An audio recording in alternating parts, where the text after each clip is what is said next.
Olá, gente, mais um episódio do Lumen, à luz de um bom papo. E mais uma vez com a pessoa que há muito tempo a gente tenta trazer aqui, o top dos tops, dos tops, dos tops. Aí, Keila, eu tenho uma dúvida. Eu tô com a minha gata aqui do lado. Oi, Eu tô com gente. uma dúvida. Eu não sei se eu chamo de mestre, pastor ou pastor-mestre. O que você acha? Pode ser professor também, né? Uma mestre, né? Não sei, vamos perguntar pra ele o que ele prefere. Então, Quer que te gente, chame como? Chama de Júnior, tá tudo certo. Nenhum nem outro, É, ó. não vai sair Júnior porque eu acostumei com o Marcos. Então pronto, tá ótimo. Se eu Ótimo. falar Júnior, que pode ser qualquer nome, menos Ótimo, Júnior, que eu tá vou esquecer. Gente, com vocês, Já deu spoiler, já mostrou professor, ele. pastor Marcos Honório. Que honra te receber aqui. Prazer todo meu, também estava desejoso de estar aqui, a gente Uau. ficava acompanhando, vendo, né? E é uma honra mesmo, adorei o espaço, adorei a ideia e acredito que esse é um veículo poderoso mesmo de Deus para transmitir a palavra de Deus, transmitir a vida em Cristo que o povo está precisando, né? Então, Amém. vamos lá, uma alegria imensa estar aqui, viu? Deixa eu começar mandando um abraço pra você, Virgínia. Tô te esperando aqui. Vai ser um prazer ter os dois aqui. A gente tem muita coisa pra conversar. Vamos vir aqui. Beijo, lindona.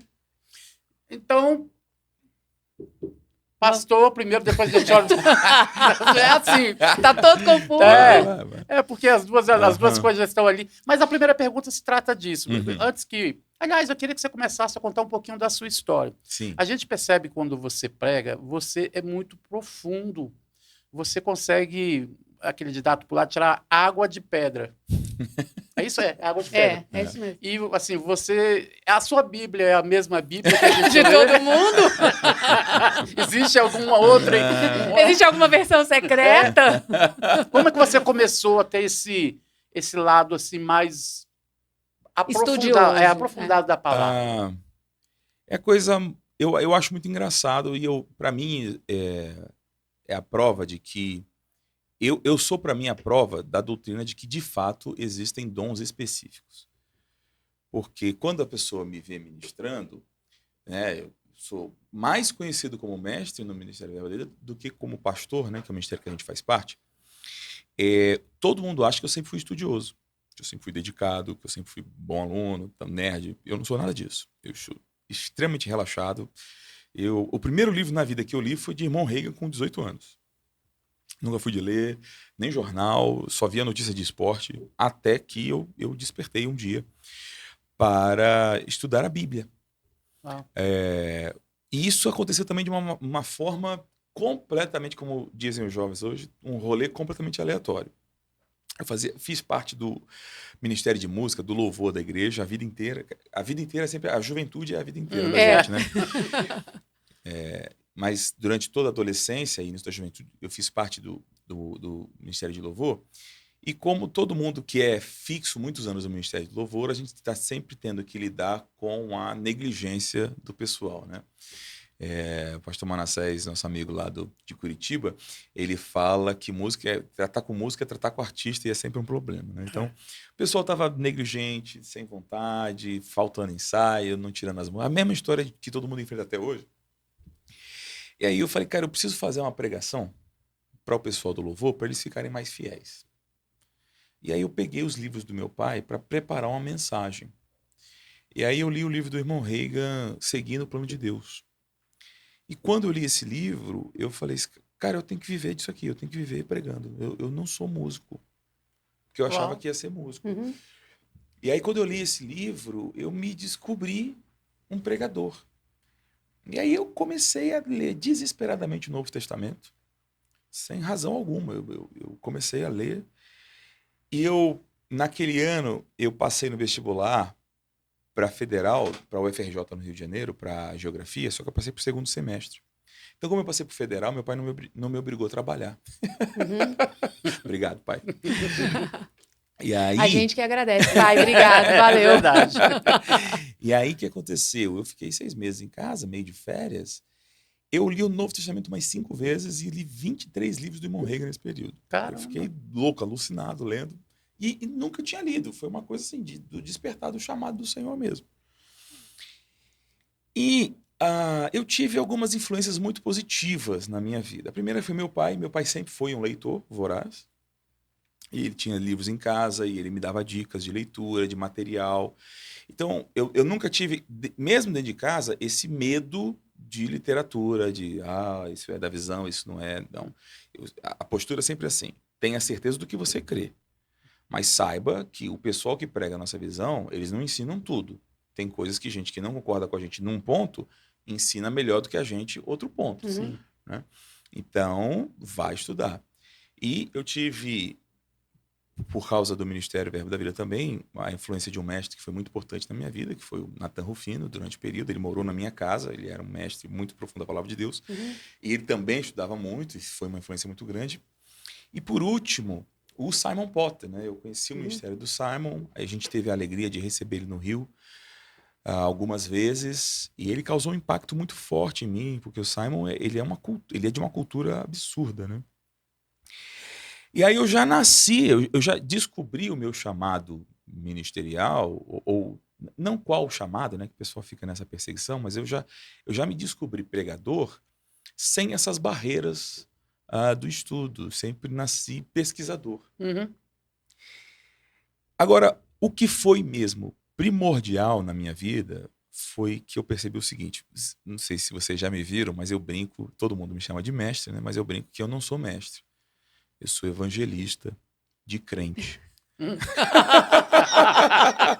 Boa. Mas de onde surgiu isso? Quando eu comecei a ler a Bíblia, feito um doido, algumas coisas começaram a me angustiar. Que era o seguinte, e eu não estou falando de igreja A, B ou C, eu estou falando da igreja de uma forma geral. Eu brinco que eu sou crente desde antes de nascer. Então eu estou num ambiente de igreja evangélica a minha vida inteira.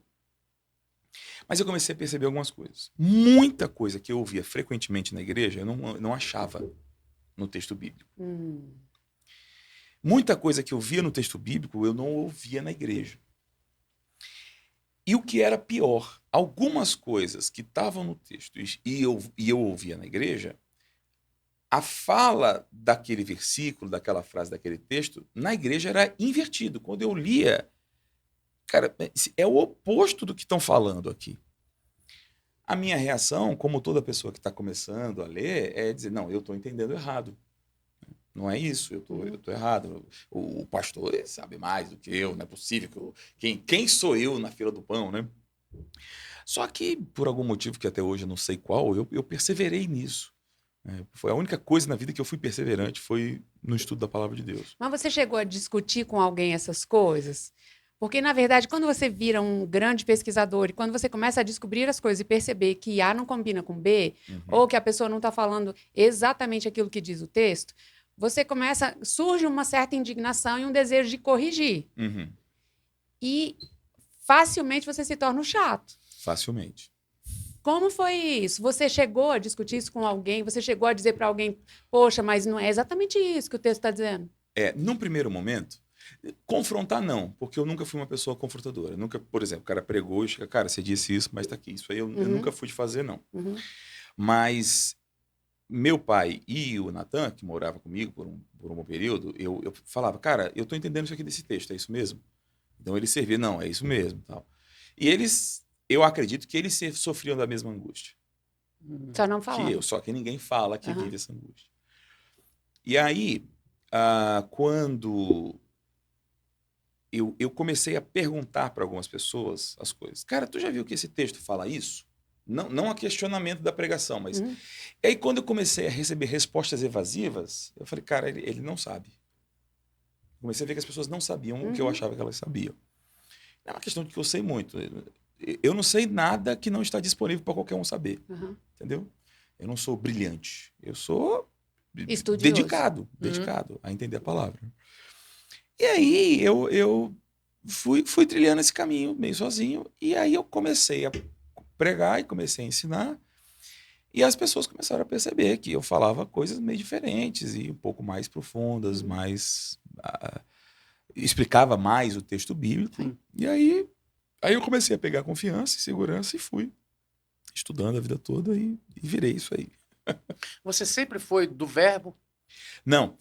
Meu pai, ele ajudou a fundar uma denominação. Ele era batista, depois batista renovado, e aí eu tenho um tio que que é muito amigo dele, que eles são concunhados, mas muito amigos, né? E aí ele, juntamente com esse tio e mais um monte de amigos e familiares, ajudou a fundar uma denominação em São Paulo. Especialmente nos anos 80, final dos anos 70 e início dos anos 80. No final dos anos 80, começo de 90, essa denominação, que chegou a ter um número grande de igrejas, ela se esfacelou. Mas nesse mesmo período, meu pai começou a receber a influência do Dave Robertson e dos livros do irmão Reagan. E aí, quando essa denominação que ele fazia parte, por causa dessa denominação, ele foi para o Rio de Janeiro, quando ele se viu sozinho, porque a denominação tinha acabado, chamava Igreja Evangélica de Pinheiros, lá em São Paulo. Ele procurou alguém que concordasse com as coisas do Reagan, principalmente, e aí ele descobriu o Verbo da Vida. E isso era o ano que o pastor Bud estava saindo de Guarulhos e indo para Campina Grande, mas tinha a igreja lá, né? E aí a gente se linkou com essa igreja. Quando o pastor Bud estabeleceu, em 98, o Ministério Verbo da Vida, e acabou que essa igreja de São Paulo não se submeteu, ela acabou saindo, na reunião de partilha das coisas, a pastor Bud perguntou para meu pai, olha, eu estou sentindo no coração de te oferecer uma chance para ficar com a gente. Você quer? Meu pai mal tinha visto o pastor Bud e disse, eu quero. Eu tenho no meu coração que eu sou Verbo da Vida, mesmo sem nem conhecer vocês. E o pastor Bud disse, eu também não conheço você não, mas você é Verbo da Vida. Que legal. E foi aí, no início mesmo do Ministério Verbo da Vida, que até então era só um grupo de igrejas, né? Que a gente se tornou Verbo da Vida. Aliás, a igreja passou a se chamar Igreja Verbo da Vida em 93, se eu não me engano. Mas quando criou-se a instituição Ministério Verbo da Vida, foi em 98, a gente estava nesse bonde aí de igreja. Por isso que meu pai sempre fala que ele é um dinossauro do ministério, né? Porque a gente está mesmo desde os primórdios. E aí, em 99, começou o Rema, lá no Rio de Janeiro, que era Centro de Treinamento Bíblico Verbo da Vida ainda, e eu fui da segunda turma, né? Eu fiz em 2000. 2000 eu fiz, 2000 2001, e eu fui da segunda escola de ministros em Campina Grande em 2002. Sempre muito precoce, comecei muito cedo a buscar isso. E aí foi assim. Você disse aí que você começou pela leitura do irmão Reagan. Sim. Né? E o que você viu? O meu primeiro livro do irmão Reagan, o primeiro que eu li foi... Ai, meu Deus, esqueci o nome de Jesus. Sim. E eu fiquei apaixonada porque eu nunca tinha lido nada igual. Ele, na minha visão, ele é um mestre maravilhoso. Sim. Ele é muito claro nas explicações. Sim. O que te chamou a atenção, assim, para você, de repente, começar a se conectar só com ele? Porque se na sua casa estava cheio de livro, por que você mergulhou nele? Bom, também foi nessa época, 98, que a gente conheceu o pastor Bud pessoalmente. E o pastor Bud era muito conectado com o irmão Reagan. Então, isso era um empurrão muito grande. Mas eu fiquei muito fascinado com o Reagan, primeiro pela mesma coisa que você, a simplicidade. Segundo, esse livro, Seguindo o Plano de Deus, ele é um resumão da visão do Reagan. Apesar de ser voltado para cumprir o seu propósito, o seu chamado, o irmão Reagan, ele resolveu uma coisa que eu tinha desde criança. Porque quando você nasce num lar cristão, evangélico, você ouve a vida inteira que você peca. Pensou, pecou. Né? E eu lembro de eu com 5, 6 anos, nem tinha ido para o Rio de Janeiro ainda, eu ficava assim, será que eu pequei agora? E agora eu pequei? E eu achava essa coisa, como a gente lida com o pecado... Hoje eu tenho um nome para isso. Eu acho muito esquizofrênica. Né? É muito louco isso. E aí, irmão Reagan, ele falou no livro assim, lendo Hebreus 12, né? Deixando todo o peso e todo pecado, ele diz assim, se a Bíblia manda a gente deixar o pecado e é impossível deixar o pecado, então nós podemos questionar a justiça de Deus. Isso foi uma explosão na minha cabeça. Cara, é óbvio que não. Outra coisa do irmão Reagan é como ele honrava a Bíblia acima de tudo. Né? Ele dizia a palavra de Deus acima de todas as coisas, e a palavra de Deus. E os livros dele ele pegava o texto e explicava. E aí eu acho que eu me identifiquei com isso também. Porque eu sou assim, eu pego o texto e explico. Minha pregação não tem nada meu, né? Eu pego o texto e explico o texto. E aí eu acho que me identifiquei com isso e embarquei. Né? nesse primeiro momento, eu só li o Reiga mesmo, por 1 ou 2 anos, e eu até criticava quem lia outras pessoas. Né? Depois amadureci um pouco. Mas até hoje eu leio. Eu tenho que ler 1 ou 2 livros por ano do irmão Reiga, só para calibrar, só para não perder a mão. Eu gosto. Você disse que a primeira mensagem que você preparou foi para o Ministério de Louvor. Eu não cheguei a fazer a mensagem. Ah, não chegou? Não, porque eu falei, cara, eu não sou nada do louvor, aí já passou a ser um peso estar no louvor. Ainda fiquei alguns anos, mas eu só queria saber de ser pregador. Né? Eu até, ninguém me dava chance para pregar, porque eu era um menino que da noite pro dia descobriu que era pregador. Mas aí eu fazia parte do louvor da igreja e a gente tinha uma banda de rock com jovens, com um grupo jovem. E aí eu fiz dessa banda eu era o melhor músico deles, né? E aí eu fiz dessa banda a minha igreja. A gente ia ter ensaio, aí eu obrigava eles a ler os livros da Bíblia, eu fazia pergunta, eu pregava para eles, impunha as mãos, soprava, fazia todo mundo cair. Muito bom. Nessa época eu ainda achava que era profeta. Aí eu ministrava para eles, eles eram obrigados a me ouvir, essa coisa toda. Mas foi um treino para mim enorme ali, porque era um grupo de adolescentes e que eu era o pastorzinho deles, né? E aí eu lembro de fazer, nessa época, um estudo, versículo por versículo, de Efésios e outro de 1 João com eles. Então, isso é remoto, não tinha rema ainda. 19, 20 anos. Né? E aí fiz com eles tudo sistemático de versículo por versículo, de Efésios, depois de João. Não consegui fazer de outros, tal, porque eu mesmo não sabia ainda, né? Mas essas 2 cartas eu gostava muito, tal. E aí foi nisso que a coisa foi acontecendo. E aí, quando eu comecei a ler a Bíblia, eu comecei Meu pai tinha aquele material que muito crente tem, que é aquele Novo Testamento comentado versículo por versículo do Russell Norman Champlin. O Champlin nem é um cara muito ortodoxo, ele é extremamente perigoso, mas aquele material é muito legal, no sentido de dar muito contexto histórico do texto e tal, muita explicação das palavras, o significado das palavras. E aí eu comecei a descobrir o comentário bíblico com o Champlin, depois eu descobri que tinha outros, e aí eu fui adquirindo e tal, e aí não parei nunca mais. Isso aí que você está falando é uma coisa muito legal, porque você disse assim, nem é assim uma pessoa de uma visão, né? E o mestre não se contenta em não saber, ele quer saber. Sim.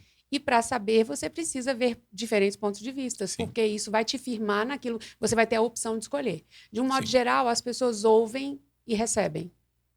Muitas vezes sem questionar e sem ouvir o outro lado. Você é uma pessoa que estuda o outro lado. Eu li o seu livro Livre-Arbítrio e Soberania. Sim. Você leu o outro lado. Sem dúvida, você sem dúvida. é adepto do livre-arbítrio, nós somos, mas você leu com certeza sobre soberania. Como não permitir que o lado contrário àquele que você pensa contamine o seu pensamento? Porque existem algumas coisas na Bíblia que elas são embasadas.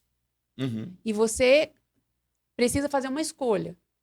Né? Quem é adepto da soberania tem muito texto para te falar. As bases, sim. A gente tem texto para rebater.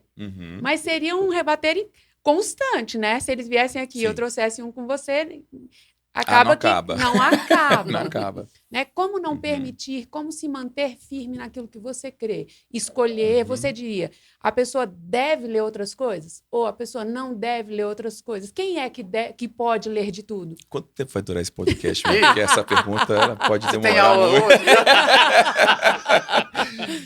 Eu acho algumas coisas sobre isso. Eu vou tentar não me perder no meu pensamento. A primeira coisa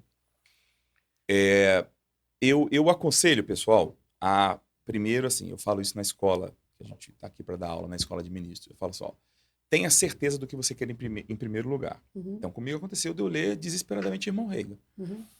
Mas hoje, eu até nem penso tanto assim. Qual é o meu cuidado? O meu cuidado é ter certeza de que eu estou alinhado com as Escrituras. Tá? Então, se eu perceber dentro do meu segmento que uma linha de pensamento no meu segmento não está com as Escrituras, eu não vou defender meu segmento, não. Eu tenho que estar alinhado com as Escrituras. Né? E eu testei o que a gente pensa sobre fé, o que a gente pensa sobre dons do Espírito, o que a gente pensa sobre justiça de Deus com as Escrituras. Entendeu? Por exemplo, uma coisa que eu sei que muita gente torce o nariz para o irmão Reagan são sobre os dons do Espírito, especialmente palavra de conhecimento e sabedoria. Por que que irmão Reagan fala que isso aqui é presente e passado, o outro é só futuro? Só que aí, quando você lê a explicação desse texto em outros segmentos, você não vai achar nada mais coerente do que o irmão Reagan. Simplesmente não tem. Eles vão dizer que palavra de conhecimento é quando Deus enche alguém de conhecimento. E palavra de sabedoria é quando uma pessoa é muito sábia.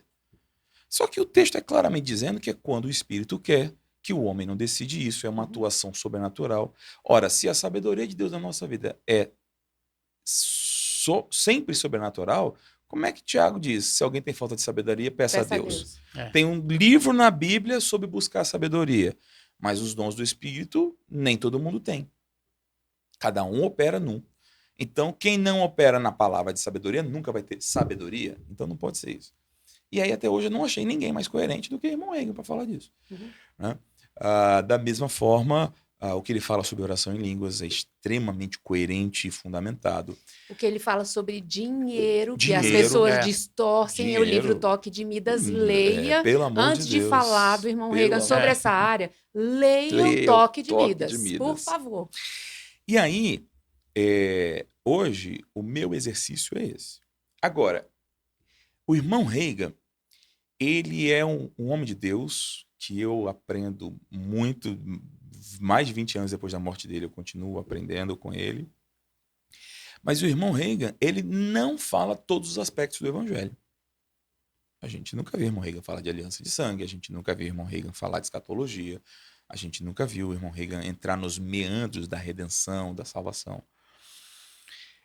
A grande sacada, o grande chamado do irmão Reagan que eu vejo é a fé para o dia a dia. Sim. Né? Então, a gente tem a nossa salvação em Cristo, a gente tem a nossa vocação, mas como é que o crente vive todo dia desfrutando de Deus?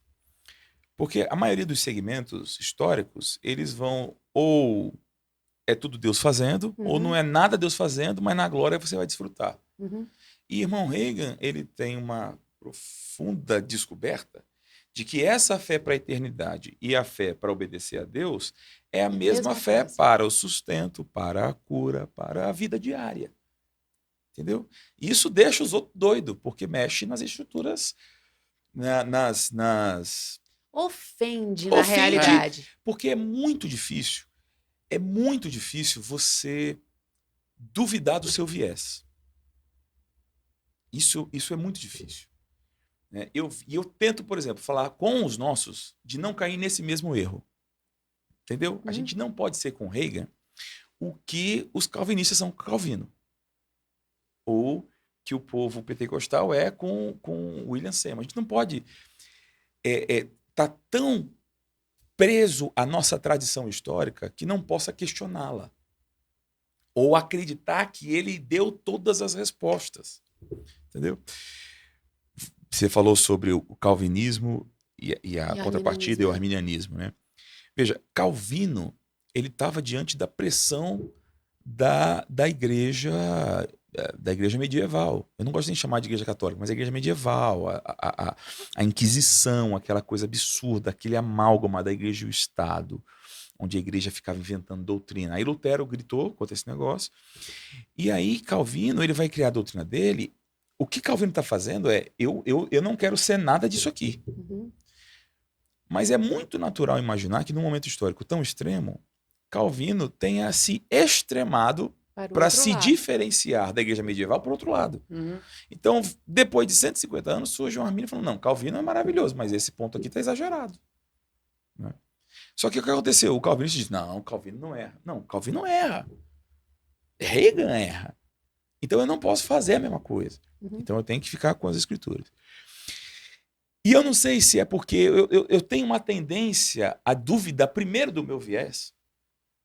A minha personalidade é a mesma, é muito assim, quando alguém estabelece alguma coisa, eu tenho até dificuldade de corrigir as pessoas, porque quando a pessoa fala uma coisa, eu vou primeiro questionar se eu tô certo mesmo. Eu tenho isso. E não sei porquê, eu sou um cara que tende a não ser tão enviesado. Então eu vou fazer isso mesmo. Cara, deixa eu ver o que esse cara tá falando. Porque eu acho que se a gente primeiro, não se expõe ao contraditório, a gente fica... Qual é o drama das redes sociais hoje? É que as pessoas vivem no viés de confirmação. As pessoas... Você gosta de um negócio aqui, o algoritmo só vai mostrar aquela opinião para você e você só vai se alimentando do que você concorda. Você nunca é exposto ao contraditório para ver, primeiro, será que eu estou certo? Segundo, será que não tem coisas na opinião contrária que não podem me ajudar a melhorar a minha opinião? Então eu acho importante a exposição ao contraditório, porque tá, eu sou da fé, beleza, mas eu já vi alguém que não é da fé? E será que não tem coisas dentro do movimento da fé que não estão exageradas? E às vezes ouvir o contraditório não vai me fazer pensar. Mas eu não tenho, e talvez eu choque algumas pessoas, eu não tenho que ser fiel ao movimento da fé. Assim como o calvinista não deveria ser fiel ao calvinismo. Nós temos que ser fiéis às Escrituras, à palavra de Deus. O irmão Hegel tem uma frase muito legal que ele fala que a gente tem a tendência para o extremo. Exatamente. Ele diz que é como se o evangelho, eu não me lembro exatamente a frase, mas ele fala que o evangelho é como se fosse uma pista e que tem uma vala de cada lado. E a gente tem tendência de cair para um lugar.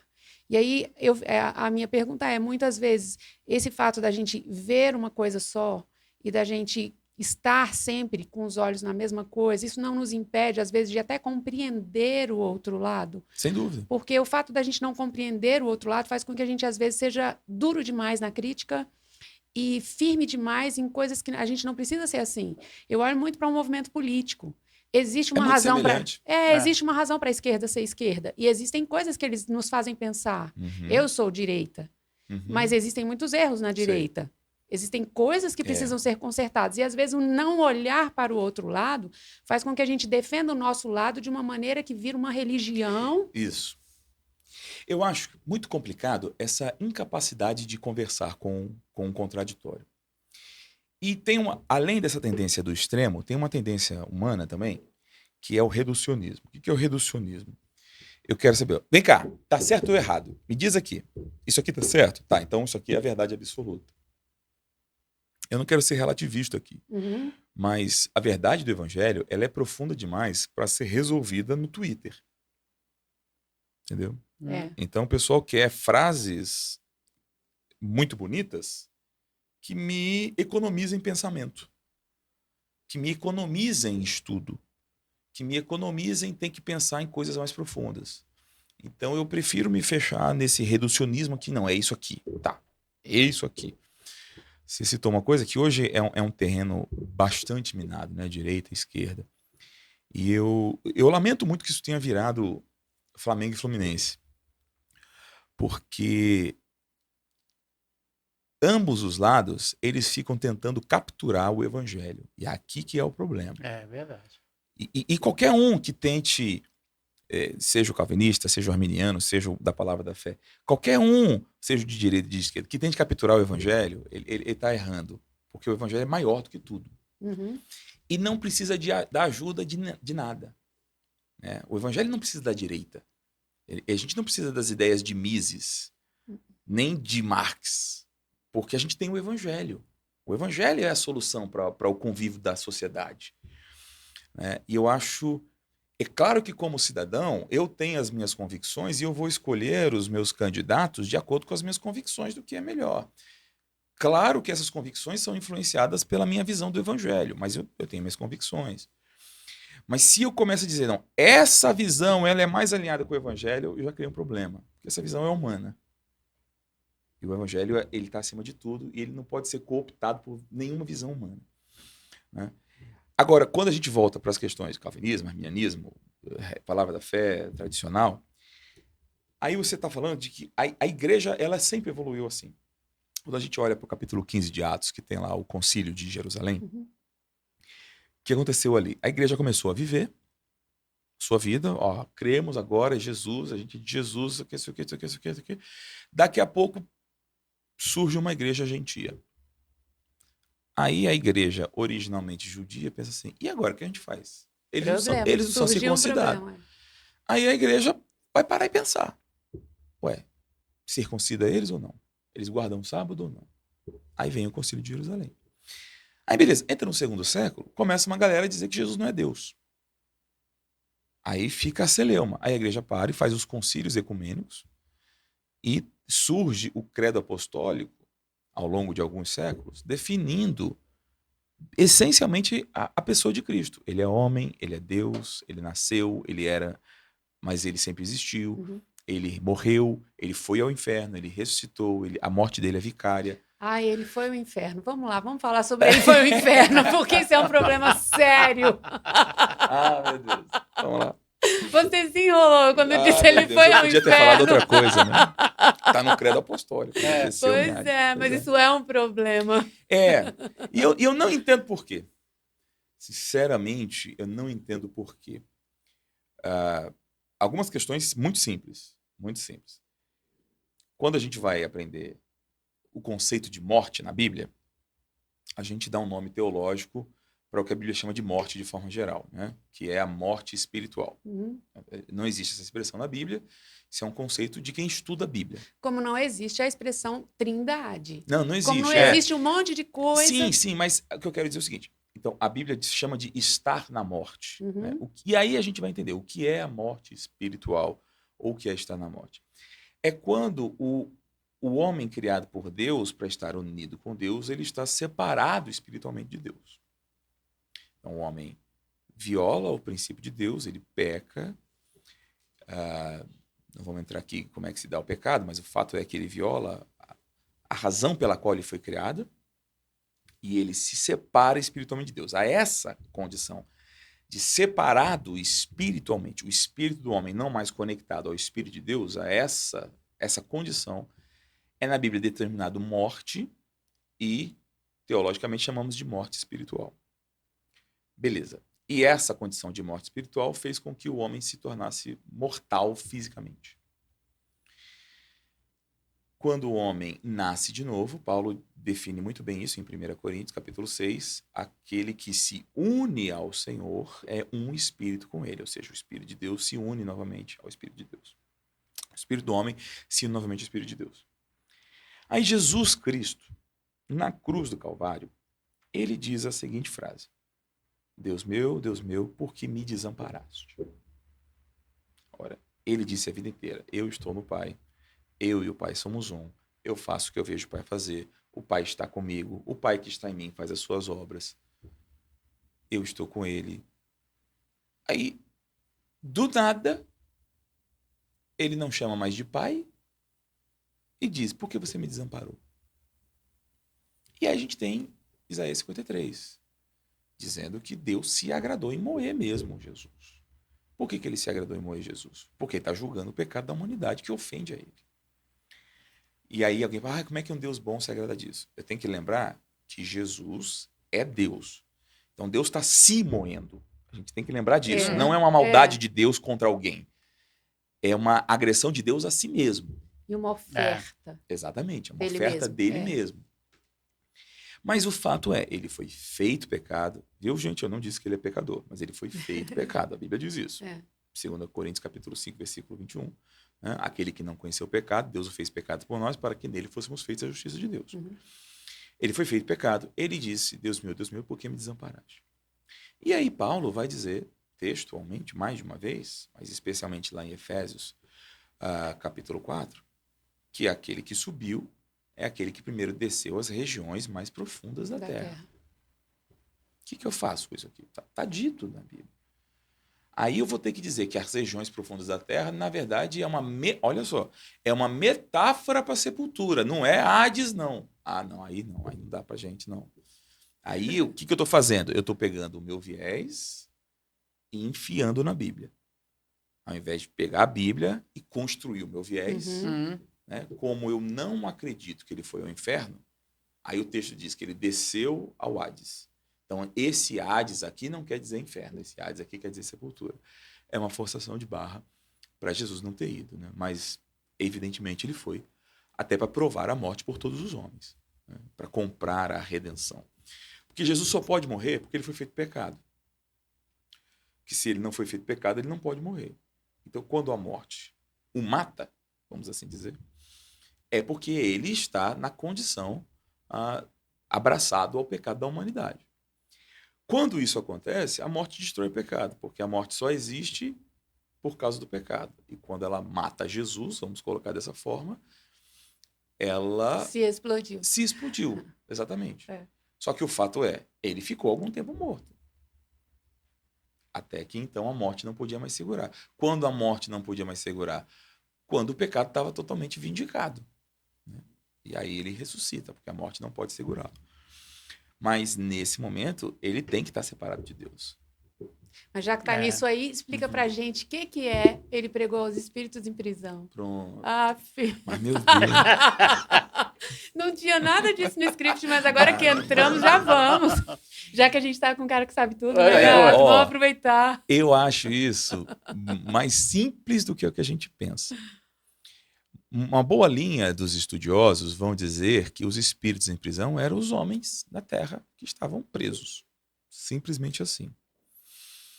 Mas Pedro fala muito sobre os anjos, né? Pedro fala muito sobre o pessoal de antes de Noé. É. Né? Então, eu acredito que é literalmente Jesus indo ao inferno e ele ressuscitando.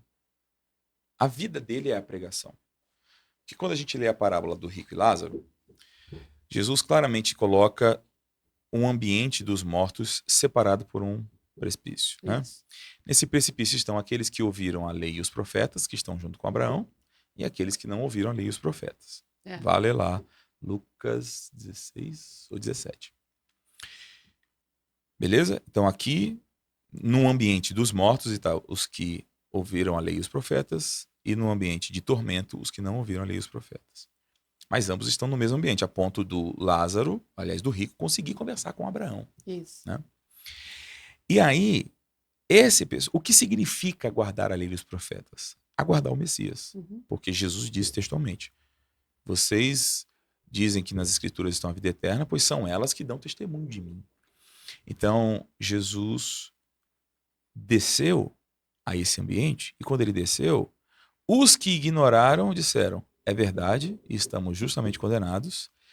E os que esperaram disse: ele veio. Então, ele é a pregação. Ele é a pregação. E aí a Bíblia diz que ele toma cativo o cativeiro. Aquilo que mantinha, inclusive os justos, na morte, é vencida pela morte de Jesus. Então, o cativeiro da morte é levado cativo em Jesus e os justos saem da morte para estar com o Senhor. E vão aguardar agora a ressurreição do corpo. Né?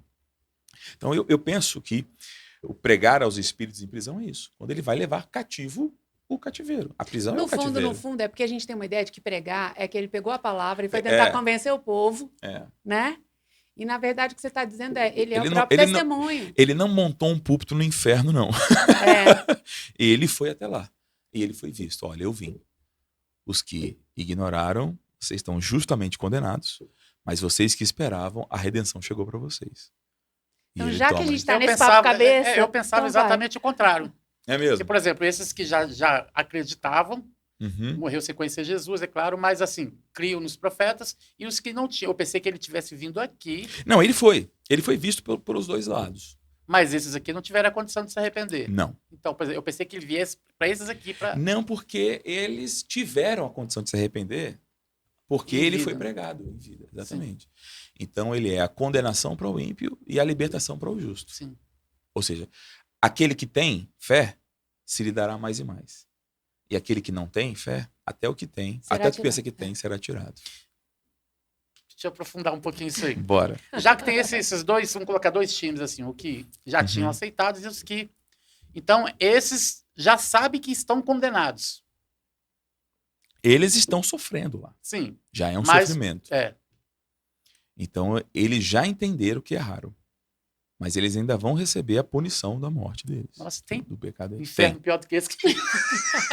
pensa que é a mal, cadeia, né? Aquele que... O delinquente que é pego em flagrante, ele vai para uma cadeia.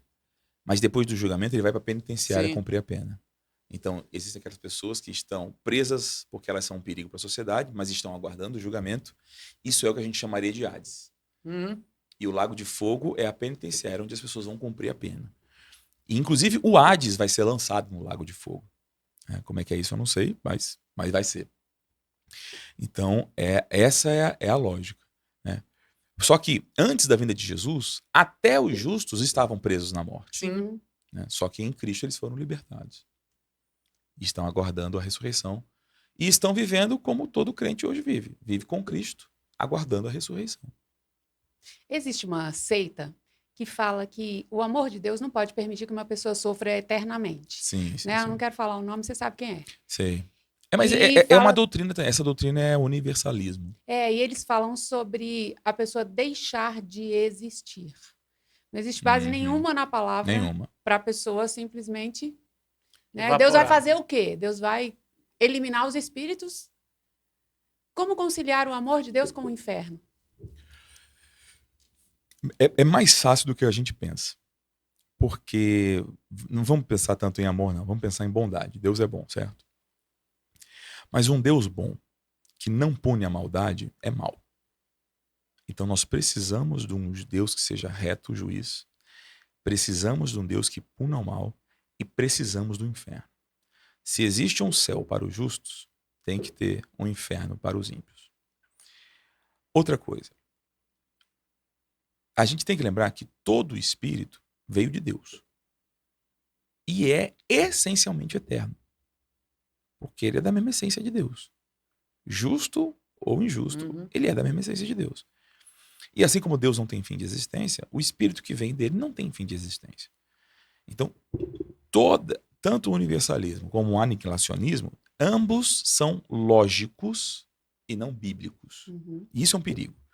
Quando a gente começa a montar a doutrina baseada... Eu pego um princípio da palavra de Deus, transformo ele maior do que todos os outros, e aí eu faço uma argumentação lógica e não bíblica. Então, a Bíblia diz que vai ser pelos séculos dos séculos. Não tem o que fazer. Tanto na glória como no inferno, é pelos séculos dos séculos. A Bíblia também mostra que o sofrimento eterno, ele tem gradações. Tem gente que vai sofrer mais na eternidade do que outros, porque são maldades diferentes. Isso. E Deus não é injusto para fazer sofrer igual quem foi mais ou menos mal. Mas veja, todos mereciam o inferno. Então Deus envia Jesus. E é injusto aqueles que... Todo mundo pecou, todo mundo merece o inferno. Mas alguns creram em Jesus. E os que não creram, eles tiveram duas chances. E rejeitaram as duas. Né? A chance de ter sido criado por Deus é uma, e a chance de Jesus vir é outra. E aí, simplesmente, é justo. Esse é o problema. O pessoal não entende como é que pode um Deus de amor fazer isso. Porque a gente pensa naquela mãe que ignora o que é correto porque ela não sabe dizer não para o filho. Mas essa mãe faz mais mal do que bem. Uhum. O problema é que a nossa cultura valoriza isso. É. Uma mãe boa estabelece limite e diz não. E corrige o filho quando ele faz o que é mal. Né? E uma mãe boa, por mais que ela sofra, ela vai saber que o filho dela que se tornou um criminoso merece estar na cadeia. E é preciso entender isso. Isso é justiça. E Deus é amoroso? É, mas ele também é justo. E se a gente lê a Bíblia com atenção e com carinho, a gente vai ver que a Bíblia fala muito mais sobre justiça do que sobre amor. Deus é amor, sem dúvida nenhuma. E a obra da cruz, ela é uma obra de amor. Mas veja, Mas a justiça da cruz é escandalosa, né? Não precisaria de cruz se fosse só amor. É. Simples Verdade, assim. é. A dor daquela cena é simplesmente porque tem que ser justo. Isso. Tem que ser justo. Então, se Deus aceita o homem pecador sem a cruz, isso seria amoroso, mas seria injusto. E Deus não pode fazer isso. Então, para cumprir o amor, ele tem que fazer de forma justa e ele precisa da cena horrenda da cruz. Ele precisa de tudo isso. Todo o duro caminho de Adão até Cristo, ele é necessário para que seja justo. Então, Na verdade, é um pouco de cegueira. A gente não vê também que a cruz é um episódio de uma dor extrema. Porque a gente quer ver a cruz só como um amor extremo, mas ela é uma dor extrema e um Absurda. aviso extremo. Fala um pouquinho sobre a justiça para os salvos. No seguinte sentido, existe também diferenciação de galardão. Sim. vale a pena ser santo, vale a pena ser Sim. fiel, porque a gente ainda não sabe o que é o galardão, mas vai ser extraordinário. E, Sim. de certa maneira, eu acho que deve haver por que eu não fui melhor? Uhum. Né? Todo crente que fala que não se preocupa com galardão só de ser salvo, tá bom? Tá cuspindo na Bíblia, em Deus e na cruz. Porque Jesus veio para nos salvar, sim, mas ele também veio para nos redimir, para nos livrar do pecado, para que a gente vivesse o plano de Deus, o sonho de Deus. Deus nos criou com um propósito. Quando eu falo isso, eu estou dizendo assim, olha, não vou cumprir o propósito, não vou viver o que você veio pagar o preço para mim e vou me aproveitar do que você me dá de graça. Será possível que eu estou acreditando que eu estou salvo? Com uma atitude nojenta dessa? É. Forte ser. Então, o que é o galardão? É o prêmio por eu ter feito o que eu fui criado para ser. Né? Você já deve ter visto esse exemplo. Eu dou sempre esse exemplo aqui. Se eu crio esse telefone com a intenção de fazer ligação, olha, esse telefone existe para você fazer ligação. E o telefone resolve não ligar. O que você faz com esse telefone? Você joga fora. Descarta. É injusto seu fazer isso? É maldade sua fazer isso? Não. Aí Deus nos criou para o louvor da sua glória. A gente resolve fazer afronta à sua glória. O que Deus deveria fazer? Descartar. Mas porque ele é tão bom, ele dá o seu filho para que todo aquele que nele crê não pereça. Por que não pereça? Porque era para perecer. O certo era o homem perecer. Porque ele está violando a razão pela qual ele foi criada. Mas Deus não quer isso.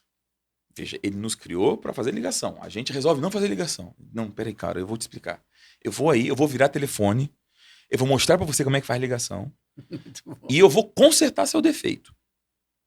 Beleza? Aí eu disse, beleza, obrigado. Recebi aqui. Uhum. Mas eu vou continuar não fazendo ligação. É o crente que fala que não vai atrás do galardão. É o crente que fala que não vai viver em santidade.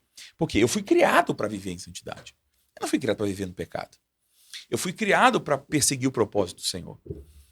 Eu fui criado para obedecer. Aí eu me torno incapaz de obedecer. Aí Deus coloca o Espírito Santo em mim para que eu seja capaz de obedecer. Aí, obrigado, Espírito Santo. Eu te amo, Espírito Santo, meu companheiro. Mas eu não vou obedecer. Cara, é de se questionar se essa pessoa é de fato salva. Se essa pessoa entendeu que ele não é Deus nessa relação. Né? Porque Deus me criou com um propósito.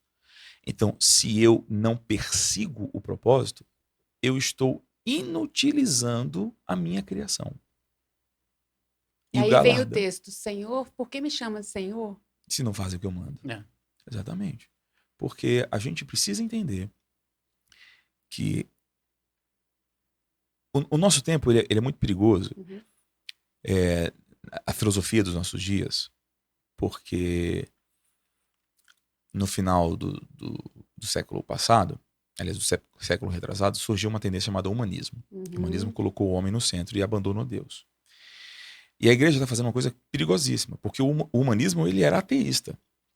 Mas a igreja está criando um cristianismo humanista, de colocar o homem no centro, e parece que Deus existe para fazer o homem feliz.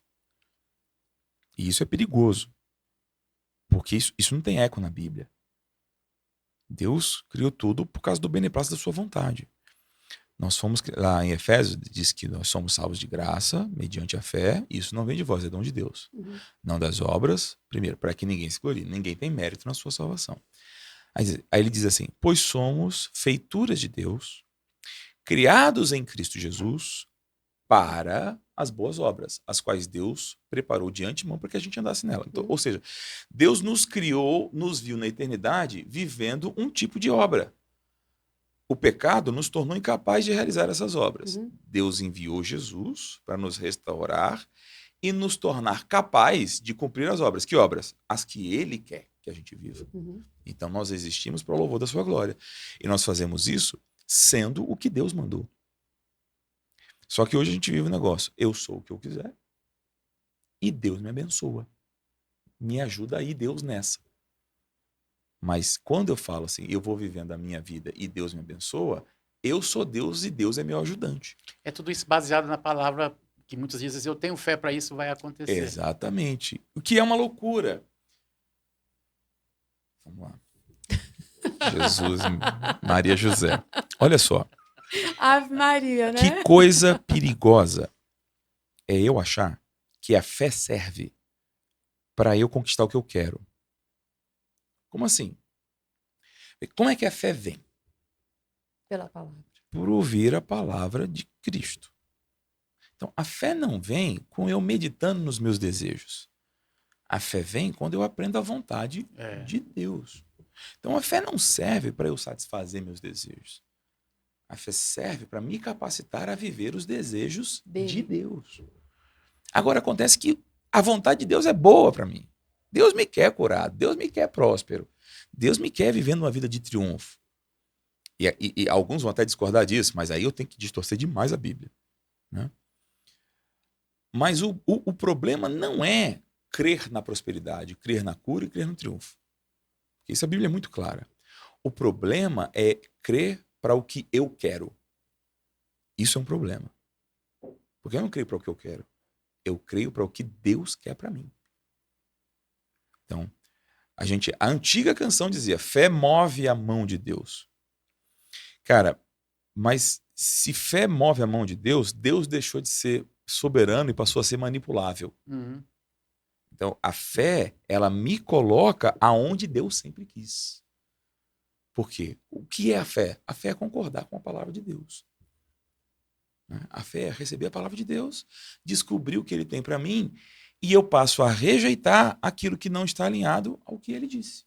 Isso seja na conduta santa, isso seja na saúde física, isso seja no alinhamento da boa vida que ele planejou, porque a bênção de Deus enriquece. E se eu sou abençoado e vivo na miséria, tem alguma coisa errada. Mas não é porque eu quero ficar rico, é porque eu estou me alinhando com a vontade de Deus. Até porque ele diz para não desejar a riqueza. As bênçãos, elas é que nos perseguem. Exatamente. E a obediência nos encaminhará para esse lugar, porque ele é a fonte de toda a bênção. Quanto mais próximo dele, mais próximo da bênção, certo? Eu sempre tenho um cuidado de ensinar a questão da obediência, no sentido de que, sem a presença do Espírito Santo e a salvação da graça, eu era incapaz de obedecer. Uhum. Então, a minha obediência, ela não atrai a bênção. Não é assim, olha, se você obedecer, eu te abençoo. Não. Eu te abençoo e agora você pode obedecer. Mas o que é a obediência? A obediência é viver no lugar que Deus sempre quis. E no lugar que Deus sempre quis, as bênçãos estão lá. Uhum. Estão lá manifestas, estão lá disponíveis, né? Então, Deus não planejou humilhação para nós. Deus não planejou esse sofrimento inaudível que as pessoas pensam, né? Deus não está colocando o seu servo, Deus põe em prova aquele seu servo que ama. Cara, se Deus faz isso com o servo que ama, eu tô legal, não tô precisando dele, não.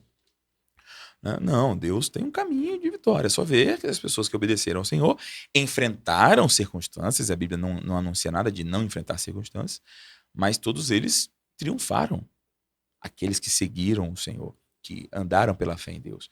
Então, a Bíblia sim tem uma doutrina do triunfo, mas esse triunfo é dentro do plano de Deus. O plano soberano de Deus, ele é de triunfo para nós. E a fé serve para isso. Porque eu não vou obedecer a Deus na minha força, eu obedeço a Deus pela fé, crendo no que ele falou, que é o melhor para mim. Sabe como é que eu vejo isso, assim, de uma forma bem simplória? É como se Deus falasse assim, ande na rota.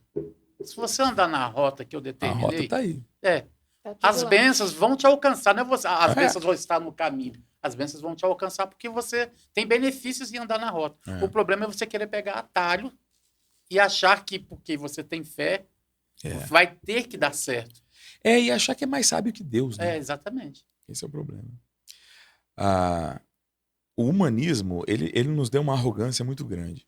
A gente não percebe o quão arrogante é esse pensamento. De Deus vai me dar porque eu creio. Não, Deus me deu. E a fé me capacita a receber. Essa é a conta certa. Então a fé, ela faz eu desfrutar o que Deus sempre quis. Não obriga Deus a me dar o que eu quero. Até porque eu jamais, se a fé vem por ouvir a palavra de Deus, eu jamais conseguiria crer no que Deus não disse. Eu só posso crer no que Deus diz. Sim. E uma coisa que as pessoas às vezes não reparam, o pessoal vai olhar os milagres de Jesus, e muitas vezes Jesus diz a frase, vai em paz, a tua fé te salvou. E aí o pessoal fala, não, então foi a fé dele que fez. Mas se foi a fé deles que fez a cura, a fé, pela fé, por que precisou de Jesus? Porque não foi a fé pela fé, foi a fé em Jesus. Né? Bartimeu, ele gritou, Cristo, filho de Davi. Ou seja, eu acredito que você é o Messias.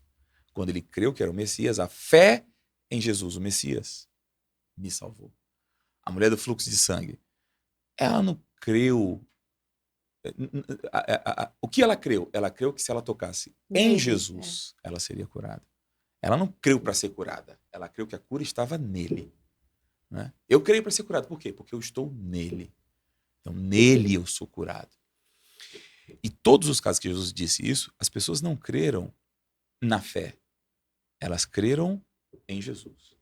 E ao crer em Jesus, essa fé de crer em Jesus as salvou, as curou. E aí é essa a questão que hoje eu mais me debruço e mais brigo para defender. Porque, por influência... E aí, de novo, é a questão que eu falo de visões querendo cooptar o evangelho.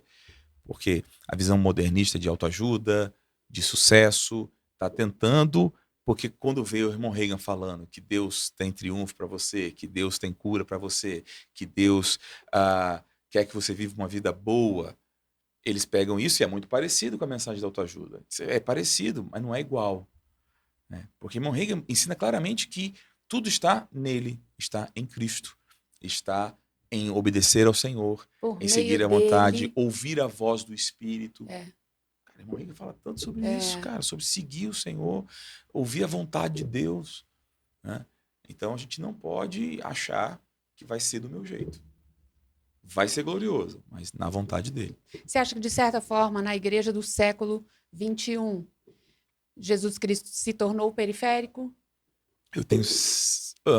E como trazê-lo de volta? Como trazê-lo de volta ao centro? Você que é um homem bíblico, você ama estudar a Bíblia, e a Bíblia, ela é de Gênesis a Apocalipse, Cristo. Sim. Né? Cristo está em em tudo. Cristo está na palavra. Uhum. E, às vezes, a gente até despreza uma parte da Bíblia. Sim. Né? A Bíblia serve a partir de Mateus. Não, Cristo estava em Gênesis. Tá lá. Né? Como fazer as pessoas serem mais bíblicas, mais entendendo o todo? Não, porque se você pegar um pedaço só, você faz qualquer coisa. Você faz qualquer coisa com um pedaço da Bíblia. Exatamente isso. Eu acho que a sua dificuldade como mestre, né? E eu também sou mestre, às vezes eu fico incomodada, é de ver que falta entender o todo. Sim. Eu vou só colocar uma coisa, porque hoje, especialmente depois daquela canção daquela menina adolescente, as coisas ficaram muito afloradas, teve muita gente muito ofendida com aquela música, que eu achei muito boa que ela disse, só que o pessoal tá com pânico de generalização, né? Então existe muita gente boa na igreja fazendo a coisa certa. Dito isso, dado o disclaimer aqui, eu acho que existe sim uma tendência de abandono de Cristo, a ponto de haver gente que nem fala mais em nome de Jesus, tem gente falando em nome de Deus. Em nome de Deus é uma coisa extremamente genérica. É especificamente a revelação de Cristo que nos traz a salvação. Não é a revelação de Deus. Porque o mesmo Deus que nós cremos é o Deus que o Islã crê, que é o Deus que o judeu crê. Mas a salvação está em Cristo, não está em Deus. Na crença que existe o Deus soberano, o Deus de Abraão. Não é crer que Deus existe que me salva. É crer em Cristo Jesus como Redentor que me salva. E sim, Colossenses diz que nele habita corporealmente toda a plenitude da divindade, porque a prova é Deus que nele houvesse toda a plenitude. Ele é antes de todas as coisas, ele é o primeiro e o último. Tal. Então eu preciso ter uma visão cristocêntrica da minha crença. Cristo é o centro de tudo, Cristo é a base de tudo. Cristo é a fonte da minha prosperidade, da minha riqueza, da minha alegria, da minha saúde, do meu ministério. Cristo é o centro de tudo. E aí você disse o que a gente tem que fazer. A gente precisa voltar para as Escrituras. A gente pegou ferramenta demais e abandonou a Bíblia. eu não tenho medo de dizer que 95% dos crentes não leem a Bíblia de forma corriqueira. Não leem. E eu penso que não erro e não exagero se eu disser que de 60% a 70% dos ministros também não. Porque hoje tem muita ferramenta. Hoje você vai no YouTube e você pega uma pregação. Entendeu? Hoje você ouve, lê um livro, às vezes o livro é mais fácil. Né? Tem uma piada de seminário. Eu nunca fiz seminário teológico, viu, gente? Mas eu converso com os seminaristas. Que eles dizem assim, não, o sermão eu já tenho, só me falta o texto bíblico. É muito assim, as pessoas elas têm a mensagem, né, que elas querem e elas vão procurar um texto para encaixar o que elas querem dizer. E acha, como você disse, acha. Força a barra para lá, força a barra para cá, procura uma tradução que encaixa comigo, beleza. Mas eu acho que falta voltar para a Bíblia. Estudar a Bíblia. Né? Não estudar a visão calvinista, estudar a visão de Armínio, estudar a visão pré-tribulacionista. Não, estuda a Bíblia. O que a Bíblia diz? Falta ler a Bíblia, falta meditar nas Escrituras, falta pregação versículo por versículo. Quantas vezes a gente vê uma pregação, o cara pegou um texto, ele pregou um texto só, mas ali, princípio... O Rick Renner, quando ele esteve aqui no Brasil, ele falou isso muito fortemente. E eu fui muito edificado por aquela ministração do irmão Rick Renner. E ele faz muito isso, né? Ele pega a palavra do grego, vira para cá e tal. Então, acho que falta isso. Falta... Eu penso que a gente não pode nem cobrar das igrejas, porque o púlpito também... Cristo não fugiu da igreja, Cristo fugiu do púlpito. Né? Cristo sumiu dos púlpitos. Os púlpitos não pregando Cristo. Então, eu não posso cobrar do crente a consciência de Cristo quando o púlpito não tem uma consciência de Cristo. Então, acho que primeiro Cristo tem que voltar para os púlpitos. Os ministros precisam voltar a pregar Cristo. E, de novo, eu não estou falando de segmento específico nenhum, estou falando de um quadro geral que a gente vê. Né? É muito a geração que vai, a geração que vem, como mudar a sua geração, como fazer isso, como fazer aquilo. Mas e Cristo? Cadê Cristo nessa conversa? O que Cristo quer? Para que Cristo nos chamou? Então, eu acho, em primeiro lugar, isso, que a gente precisa voltar mesmo para as Escrituras, a gente precisa voltar para... Eu leio a Bíblia todo dia, eu me obrigo a ler a Bíblia todo dia, eu leio todo dia uma porção grande das Escrituras. Sei que ninguém vai ter o tempo que eu tenho, eu passo 1 hora lendo, eu tenho esse tempo, nem todo mundo tem. Mas alguma coisa tem que ter, de meditação, de estudo na palavra. Se você é ministro do Evangelho, vê, o ministro do Evangelho, aliás, deixa eu dar um exemplo para explicar o que eu quero dizer. Uma vez eu estava... a gente morava no Rio de Janeiro ainda e começou uma congregação numa cidade praiana da região dos Lagos do Rio de Janeiro, que é Araruama. Até um abraço, pastor Beto. E aí, eu fui passar férias na casa do Beto. E aí, quando eu vou passar férias em um lugar que tem Igreja Verbo da Vida, eu não levo calça, que é pro cara não me chamar para pregar. Só que aí tinha um grupo caseiro. Aí falou, cara, no grupo caseiro você vai. Porque pode ir de bermudas. Caramba, tá bom, vamos lá. Aí eu tô só que ele fez o grupo na igreja. E aí, 2 senhoras, com aquela aparência típica, né? Que a gente sabe, de coque, de saião e tal, passaram em frente. Tá tendo palavra aqui, vamos entrar. Aí elas entraram. E aí a gente tava falando de fé e tal, falando da palavra de Deus. E é claro que eu não consegui ficar quieto, comecei a falar um monte de coisa. E aí uma olhou pra outra e falou assim, menina, acho que eu vou pra essa igreja aqui, porque aqui ensina a Bíblia. Olha que coisa. Eu fiquei pensando assim, cara, o que é que ensina na igreja dela? Se não é a Bíblia. Esse é o ponto. O ministro do Evangelho, ele não tem direito de ensinar outra coisa. A gente tem que ensinar a Bíblia para as pessoas. A função do ministro do Evangelho é explicar o texto bíblico para as pessoas. É isso que a gente faz. Mas se o cara é ministro e ele não conhece o texto bíblico, o que ele vai transmitir para as pessoas? Ele vai transmitir as próprias ideias, ele vai transmitir o sentimento dele, a cosmovisão dele, a visão dele de mundo. E aí tá a igreja cheia de ideias, cheia de movimentos, cheia de coisas, mas com pouca Bíblia. Né? Então, o que a gente precisa, de uma forma geral, eu não preciso fazer o esforço para voltar para Cristo. Se eu voltar para a Escritura, como você disse, eu vou voltar para Cristo, porque Cristo, ele está em toda a página da Escritura. Né? A Bíblia escorre a obra de Cristo, né? Ela pinga a obra de Cristo. Então, eu vou naturalmente migrar para isso. E aí eu queria te fazer essa pergunta, menino. Se você não está pregando a Bíblia, o que é que você prega? Eu não conseguiria não pregar o que eu prego. Entendeu? Porque o que eu prego, o pessoal fala assim, cara, como é que você monta a pregação?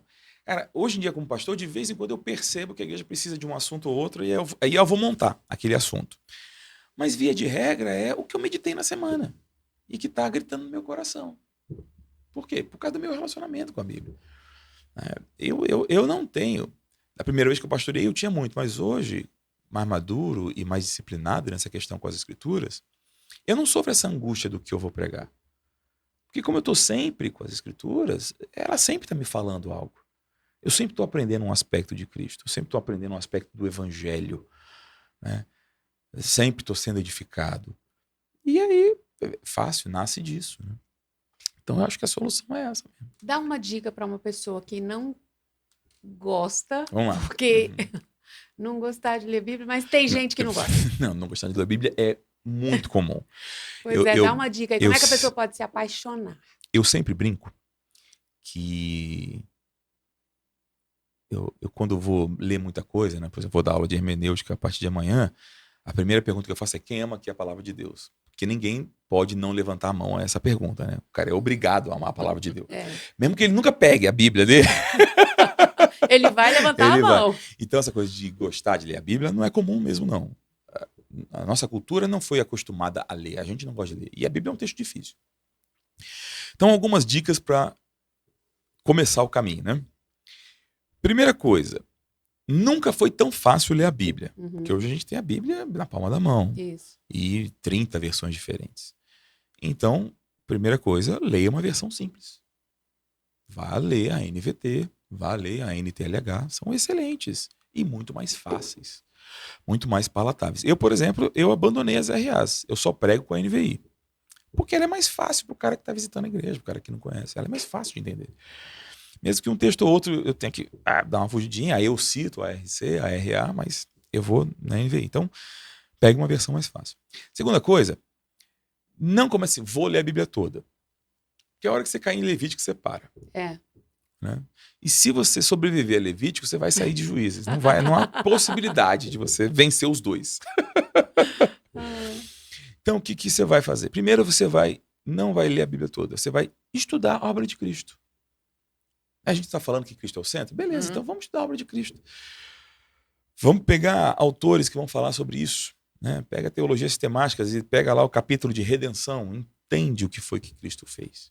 Porque esse é o centro da mensagem. Então, quando você entende a obra de Cristo, e aí você vai ler toda a Bíblia com esse óculos. O óculos da obra da redenção, da obra da cruz. E aí a Bíblia fica mais fácil. Porque tudo aponta para lá. Né? E a partir daí, você vai começando a drogas mais pesadas. Né?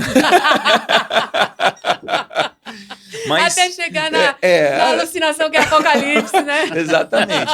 Mas se você faça isso. Pegue versões mais simples. Não fica até... Não, eu vou ler na Bíblia da minha mãe. Não vai aguentar. Você vai ver a corrigida, vai doer. Então pega a NVI, a NVT, a nova... Quando você fala a Bíblia da minha mãe, me lembra do irmão Reiga falando que ele lia a Bíblia metodista. A Bíblia metodista, né? Da avó dele. Era. Como se a Bíblia metodista fosse diferente da Bíblia batista. Era a mesma King James da Igreja Batista, mas é porque os comentários eram metodistas. Né? É engraçado ele falar isso. É engraçadíssimo. Mas, outra coisa. Eu não sou muito de leitura. Cara, hoje a gente tem os aplicativos. Então, o que eu faço? Eu leio a Bíblia assim. Eu leio nos aplicativos, tanto do celular como do tablet, e eu coloco o áudio. Porque talvez as pessoas se surpreendam. Eu sou TDAH. Eu tenho uma dificuldade tremenda de manter a minha atenção. Então, quando eu leio junto com o estímulo auditivo, isso me ajuda a ficar no texto. Então, antes de eu descobrir esse recurso, eu li um capítulo 5 vezes até entendê-lo. Né? E aí, então, leia com áudio. Hoje em dia tem áudio da Bíblia. Né? Você pode ir no YouTube e deixar a Bíblia rolando. Tem Cid Moreira lendo a Bíblia pra gente. Hoje em dia. Então, tá muito fácil. Né? Você não precisa tentar ser o Hércules que vai pegar a Bíblia antiga e ir no papel e passar. Não precisa disso. Né? Vai, bota o áudio, vai lendo, acompanhando com o áudio. Lê em 2 versões diferentes. Também, ó, eu estou estudando a Bíblia há mais de 20 anos. E a sensação que eu tenho é que eu não cheguei no rodapé. Mas o pessoal quer entender a Bíblia em um mês. Então não vai, cara. O que você precisa é de perseverar, porque vai ter texto que você vai ler.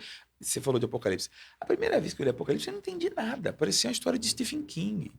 Mas, cara, não entendi nada. E foi depois da 10ª que eu entendi. Mas, eu continuei lendo mesmo sem entender. Hoje a mensagem da minha vida é a graça e a justificação, né? O que eu mais prego. Mas quando eu li Romanos e Hebreus, que são os principais livros para isso, eu não entendi nada também, não. Entendeu? Mas eu perseverei. Então, versões simples, o aplicativo, estuda a obra de Cristo e persevera. Você vai chegar lá. Vai chegar. Porque a Bíblia vale a pena.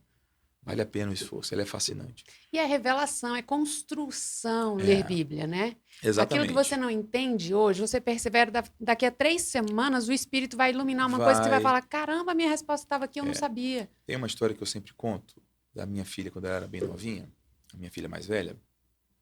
Eu cheguei em casa, ela estava estudando que ela ia ter prova, no primáriozinho, né? Ensino fundamental. E a prova era sobre multiplicação, contas de multiplicação. E aí eu sentei para ajudá-la, tal, e ela estava muito bem, ela tinha dominado o assunto, eu criei um monte de conta estrambólica para ela fazer, e ela fazia todas corretamente. Só que ela morava no mesmo prédio que uma amiguinha da igreja, e a amiguinha da igreja estava numa sala à frente da dela, né? E aí ela viu o caderno da amiguinha da igreja e tinha a conta de dividir. E ela não tinha aprendido ainda. E ela falou, pai, ela pegou meu rosto e falou, papai, o ano que vem eu vou aprender continha de dividir. É muito difícil. Oh. Mas por que era difícil? Porque ela estava ainda aprendendo a multiplicação, ela não teve acesso àquilo. E é isso que acontece na Bíblia. A Bíblia tem uma frase de um grande educador aí, eu não sei quem é, viu, gente? Porque tem uns educadores que são proibidos aí na igreja, né? Mas enfim. Mas que tudo é difícil quando não se sabe, mas é fácil quando se aprende. Então, a conta de dividir, simples, ela é muito fácil. Mas ela, de todas as operações da matemática, ela é a que mais demanda de você dominar as anteriores. Então vai ter texto na Bíblia que você só vai entender se você já tiver dominado outros. Não é que o texto é difícil, é que demanda um outro tipo de conhecimento prévio. Então eu vou dar uma passada nesse texto aqui, não vou entender, mas daqui a pouco eu vou ler esse aqui, que eu vou entender, e ele vai me iluminar esse aqui. Entendeu? E por isso é preciso perseverança. Né? Obviamente, também, a gente jamais vai estar livre de ter acesso a ministros verdadeiros da palavra de Deus. Né? Nós precisamos de mestres da palavra de Deus, nós precisamos dos dons ministeriais. E aqui falando especificamente de ler a Bíblia, do ministério do mestre. Ninguém tá assim, não, você não precisa, ninguém não precisa, todos precisamos ter acesso a pessoas que vão nos ensinar. Então, por isso também é importante congregar. E congregar numa igreja bíblica, que valoriza as escrituras. Né? E eu acho que esse é um bom caminho. Você está falando isso aí, eu lembrei uma vez que eu sempre ouvia muitos pastores falando assim, que Deus tem o sim e o amém para todas as promessas. Eu falei assim, por que eu vou precisar crer se já está tudo ali? Né? Assim, já está fácil, é só receber.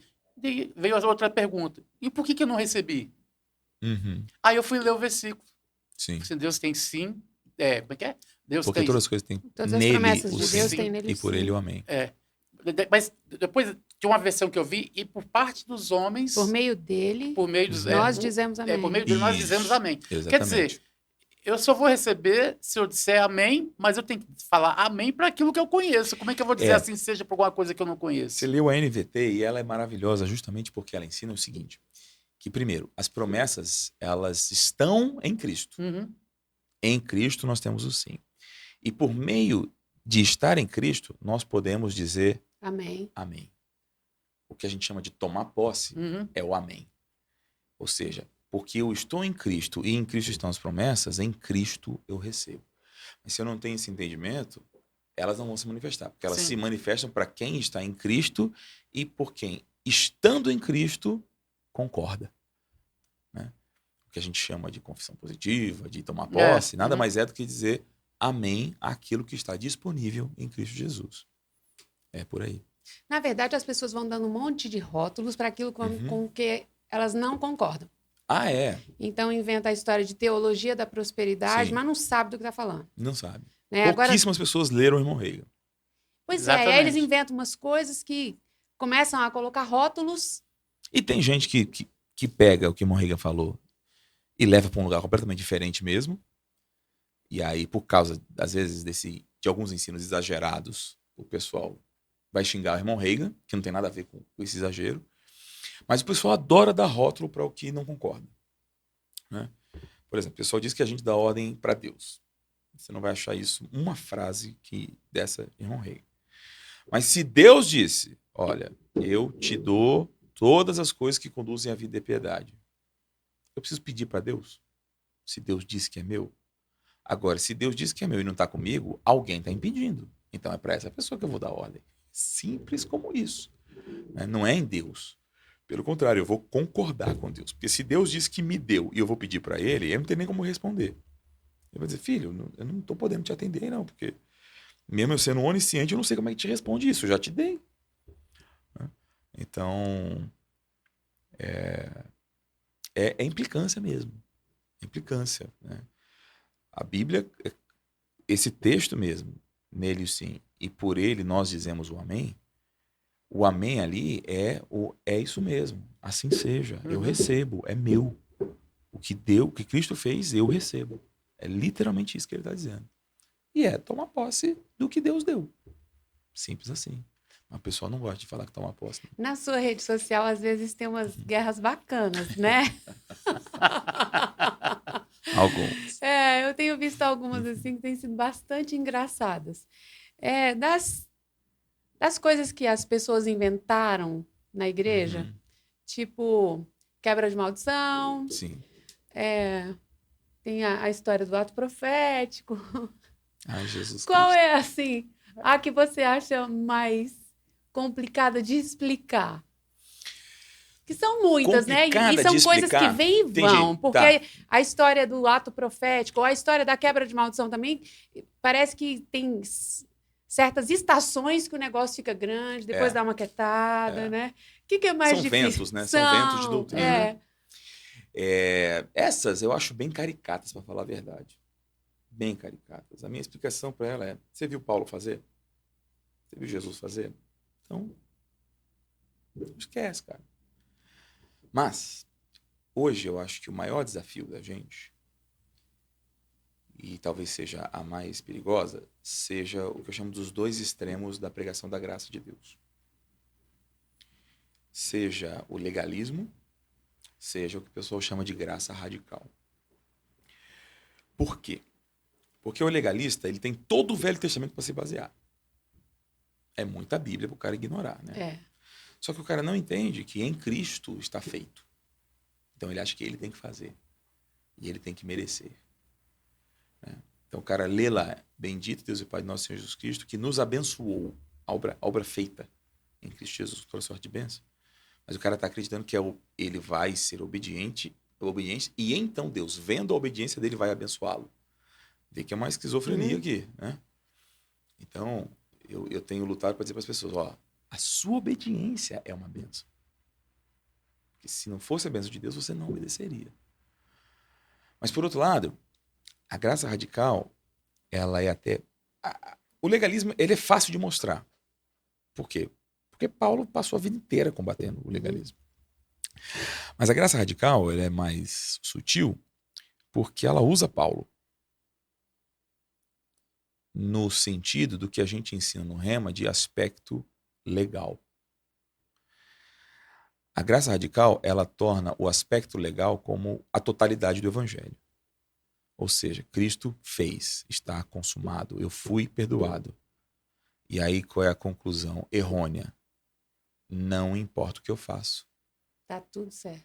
Exatamente.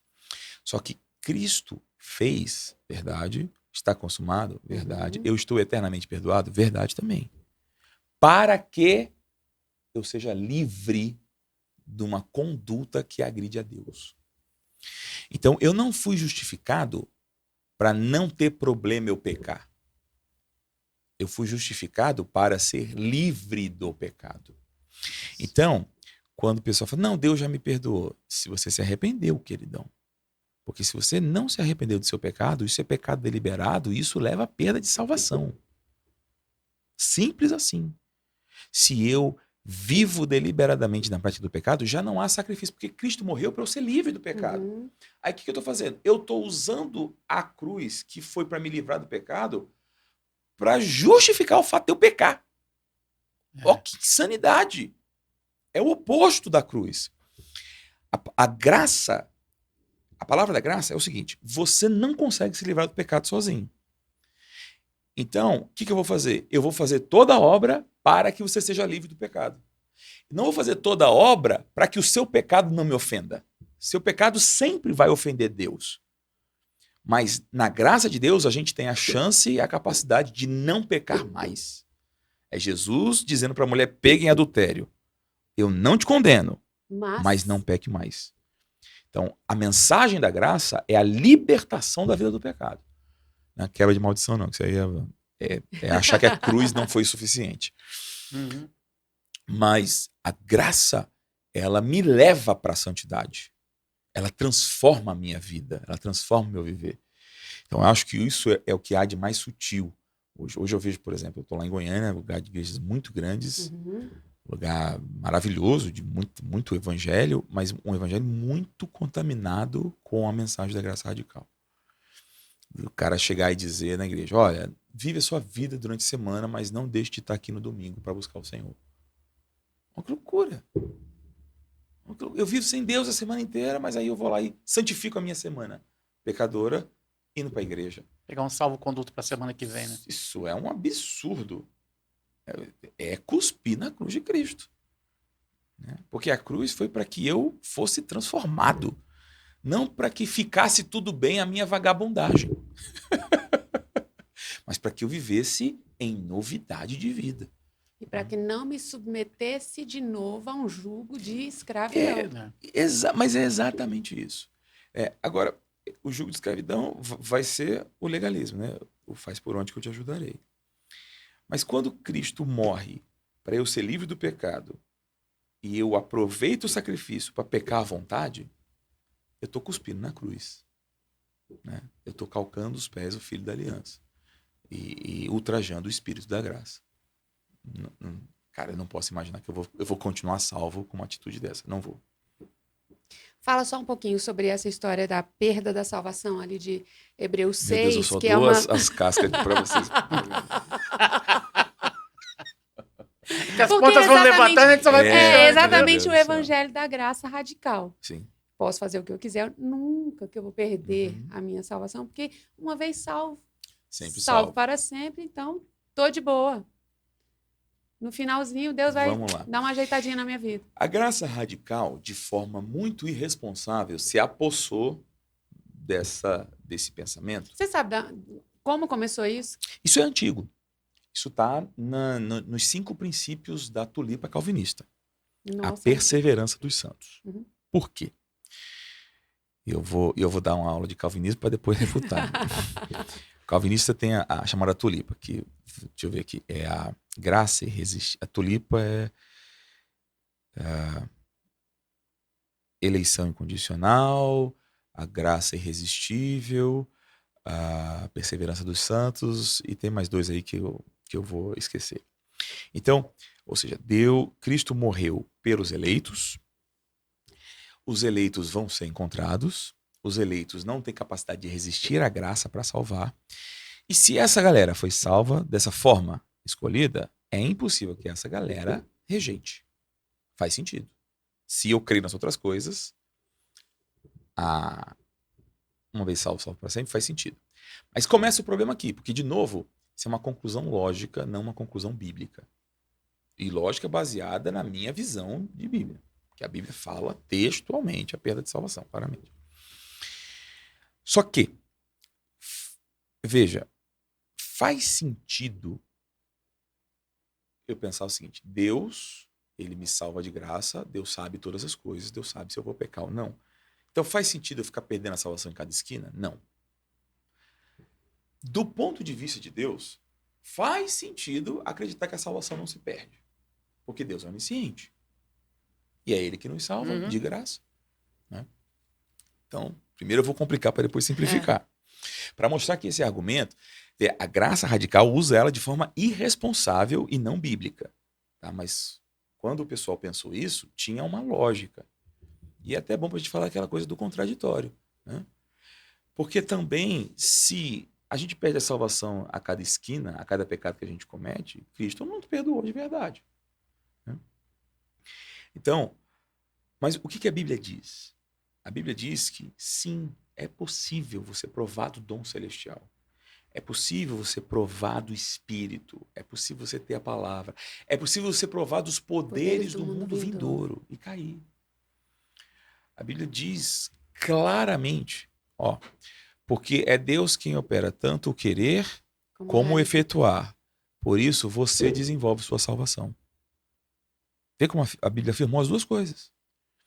Então, de uma forma que realmente não sabemos explicar, Deus salva, sendo onisciente, mas nós podemos decair da nossa salvação. A gente pode decair da graça.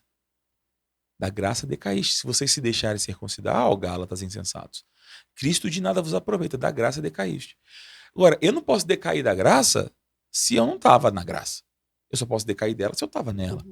Eu não posso apostatar da fé se eu não tenho fé. Não há apostasia sem crença. Então a crença tem que ser real para eu apostatar. Então o pessoal vai dizer, não, quem perde a salvação, ele nunca teve. Não é possível isso. Porque apostasia só pode ser apostasia se eu de fato crer. Então o fato é, a Bíblia afirma, não só em Hebreus 6, a possibilidade de cair. Agora, em Hebreus 6 é interessante, por quê? Porque a Bíblia também diz que aquele que cai, não é possível renová-lo para arrependimento. Por quê? Quer dizer que isso... Vê, as leis da Bíblia, elas não são baseadas em normas arbitrárias que Deus foi traçando. Perder salvação uma vez só. Não é isso. Vê, eu sou salvo como? Eu sou salvo quando eu entendo e creio que Jesus Cristo morreu por mim. Que a obra da cruz é uma obra vicária e que o sacrifício dele me salva. Beleza? Como é que eu vou perder a salvação? Eu vou perder a salvação quando eu rejeitar essa crença. E eu vou dizer, não, eu não acredito em Jesus mais. Porque se eu sou salvo pela fé, eu não perco a salvação por obras. Certo? Certo. Então, a pessoa fala, então quer dizer que o crente que ele é crente, mas ele vive uma vida vagabunda, ele está salvo? Cara, às vezes tem que ver se ele foi salvo mesmo. Às vezes ele está só um religioso. Mas às vezes possível. É um convencido e não às vezes convertido. Mas é possível, às vezes, o Paulo fala do cara que possuía a madrasta e era salvo ainda. Estava num caminho perigoso, mas ainda era salvo. Então é possível. Só que, então, não é pela obra que eu perco a salvação, é pela crença, ou pela incredulidade, pela apostasia. Então, o que a gente vai entendendo, né, pelo texto bíblico? Aqui, se você andar segundo a carne, você caminha para a morte, diz Paulo em Romanos capítulo 8. Ou seja, o andar na carne não é uma morte automática, é um caminho para chegar na morte. Então, eu estou vivo. Né? Eu estou vivo, e se eu insisto nesse caminho, eu vou chegar na morte. E aí Paulo também fala sobre uma vida de pecado que golpeia a minha consciência. Quando a gente vai juntando todos esses textos de Paulo, a gente vai entender o seguinte, que a prática deliberada do pecado, ela vai agredir na minha consciência até chegar a um ponto onde eu passo a não crer mais. Eu não creio mais em Jesus. E quando eu não creio mais em Jesus, de forma que não dá para minha lógica entender como é que Deus me salvou e me diz salva, e eu tenho que admitir isso, mas o fato é que a Bíblia afirma que eu estive salvo de fato e que eu apostatei da fé, que eu deixei de crer, que eu decaí da salvação. Tem muito texto sobre desenvolver a salvação, sobre se você voltar a fazer isso, Cristo de nada vos aproveita. Mas Paulo falando para os Gálatas, eu de novo sofro as dores de parto por vocês. De novo, ou seja, Paulo já gerou eles, mas eles estão num caminho de morte e eles precisavam se arrepender. Paulo fala sobre isso também lá em Corinto, né? Sobre as más conversações vão corromper os bons costumes, ou seja, você está salvo, mas você pode perder isso por causa da má conversação. Então tem muito texto na Bíblia que fala sobre isso. E aí eu vou ter que enjambrar todos esses textos para cair na minha conclusão lógica, não bíblica. Porque a Bíblia afirma, né, que você pode cair, mas também afirma que uma vez caído, você não recupera. Então eu sempre digo pro pessoal na igreja, olha, e o desviado que voltou para Jesus? Veja, o desviado das duas, uma. Ou ele nunca foi, era um convencido, Uhum. andou no mundo e agora se converteu, ou ele nunca perdeu. Porque o que perde, ele perde porque ele abandonou Cristo, ele não crê mais em Cristo. E aí Cristo não vai morrer de novo por esse pecado, né? Ele já viu Cristo crucificado, ele creu, descreu, aí Cristo vai ter que morrer de novo para ele voltar a crer? Essa é a lógica da perda da salvação uma única vez, né? Pode ser o mesmo caso aí que você citou de Paulo. Falando do homem que dormiu com a madrasta. Não chegou tão fundo no pecado a ponto de uma hora não rejeitar, Não conseguir apostatar. voltar, exatamente. Né? Então ele só começou e voltou. Simples assim. É, simples assim. Agora, eu também acho que a gente... como é que eu vou dizer isso? A salvação ela é fácil e simples, ela é crer no Senhor Jesus. Mas a gente tem essa mania de reducionismo, de transformar em regra. Então, se o cara foi na frente e falou, eu creio em Jesus, a gente acha que o cara está salvo. Eu creio no apelo e eu acredito na confissão pública. Mas vê, a boca vai falar como um resultado da fé no coração. Então, se ele só foi na frente e falou, mas não creu, aquilo foi só um ato religioso. Entendeu? A confissão sem crença não salva ninguém. Então, às vezes, o cara tá lá, tá meio chateado com a mulher tá meio brava com ele, aí ele quer melhorar a média dele, aí vai no culto com a mulher. Aí ele se emociona com a pregação e vai lá na frente. Aí o pastor diz a palavra e ele repete. Mas, cara, se é da boca para fora, ele não tá salvo. E provavelmente esse cara vai cometer os velhos pecados para sempre, de sempre. Entendeu? Então, eu acho que tem muita coisa em jogo, né? Não é só uma regrinha de bolo que a gente vai dizer que é assim, assim, assado. Eu acho que a salvação, ela se perde, mas a perda da salvação é algo raro e difícil. Porque a obra da cruz foi muito violenta para a gente perder ela em cada esquina. É mais ou menos assim que eu creio. Teve algo que você falou aí que eu acho interessante pontuar, é que nem tudo na Bíblia a gente vai entender. Algumas coisas Sim. você vai ter que receber e pronto. E só aceitar. Né? Porque você está falando, às vezes, pode ser lógico, mas não é bíblico. Exatamente. E 1 Coríntios fala muito sobre E às essa vezes sabedoria pode ser bíblico humana. e não é lógico também. A fé, né? A fé muitas vezes ela é Pode ser ofensivamente bíblico natural. e não ser lógico. Né? O evangelho não é irracional, mas nem sempre ele se submete à lógica humana. Isso. Sem dúvida. E Paulo fala 2 capítulos em 1 Coríntios exatamente sobre a sabedoria humana. Exatamente. E a sabedoria de Deus. E às você vezes tentar colocar o evangelho dentro da sua caixinha humana. Não cabe. Por isso que muitas vezes você vai ter que simplesmente crer. Sim. E desistir de entender e esperar que o Espírito resolva iluminar aquilo para você. Tem algumas coisas que a gente fala e não percebe, mas elas são completamente fora da nossa capacidade humana. E, bom, a gente crê na paz que excede o entendimento. Né? Então já começa por aí. Já começa por aí. E experimenta, né? Experimenta, exatamente. Mas, ó, você falou sobre trindade, né? Não tem a palavra trindade na Bíblia, mas a doutrina da trindade está claramente expressa na Bíblia. O que é a doutrina da trindade? São 3 pessoas que são individualmente Deus, mas nós temos um Deus só. Cara, essa conta não fecha. Pitágoras nunca ia fechar essa conta. Não fecha. Então, é além da nossa capacidade. A pessoa de Cristo. O maior debate da história da igreja é sobre a pessoa de Cristo. Porque ele é homem e ele é Deus. E é uma coisa só. E não são 2 pessoas, é uma só. E ao mesmo tempo. E ao mesmo tempo. Né? Não era só homem. Nunca foi. Ele foi só Deus antes de nascer. Mas quando ele nasceu, ele é eternamente homem e Deus. Como é que funciona? Não sei. Como diria Chicó, só sei que é assim. Pastor, esse papo foi Extraordinário. Amém. Vamos fazer fase 2 depois. Não, a gente tem que vir outras vezes Ah, aqui. virei quantas Pra vezes ser a você quiser. revanche, o retorno. Ele voltou. Mas foi muito bom te receber aqui nesse Amém. bate-papo.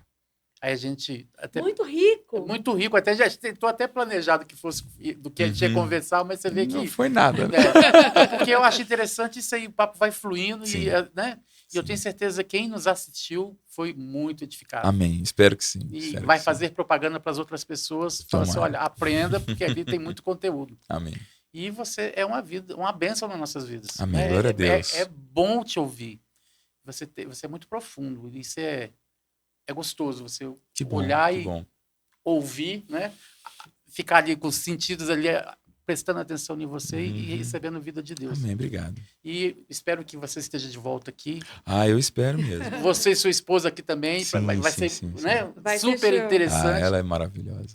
E eu queria que você deixasse suas considerações finais para essa câmara aqui. Amém. Deixa eu só pedir, dá as suas redes Sim, eu ia falar sociais, isso. né? Você tem alguns projetos Uhum. com a Virgínia. Você tem um projeto também no YouTube. Sim. Conta pra galera aí, pra galera É. te achar. Bom, eu tô basicamente no Instagram e no YouTube. No Instagram eu tenho o Marcos Honório JR, que é a minha rede pessoal, e eu começando um projeto com a minha esposa que é Honório.us, onde a gente está começando alguns projetos muito voltados para a liderança cristã. E também tem um canal no YouTube também, Marcos Honório JR, onde eu posto vídeos e aqueles shorts, mas eu estou fazendo um trabalho que eu estou muito animado, que é o Novo Testamento 1 por 1, que todos os dias de segunda a sexta, às 7h45 da manhã, a gente faz uma live comentando o texto versículo por versículo de cada capítulo da Bíblia do Novo Testamento, né? Eu estou pensando como é que vai ser o Velho Testamento ano que vem, mas eu tenho ainda bastante tempo para pensar.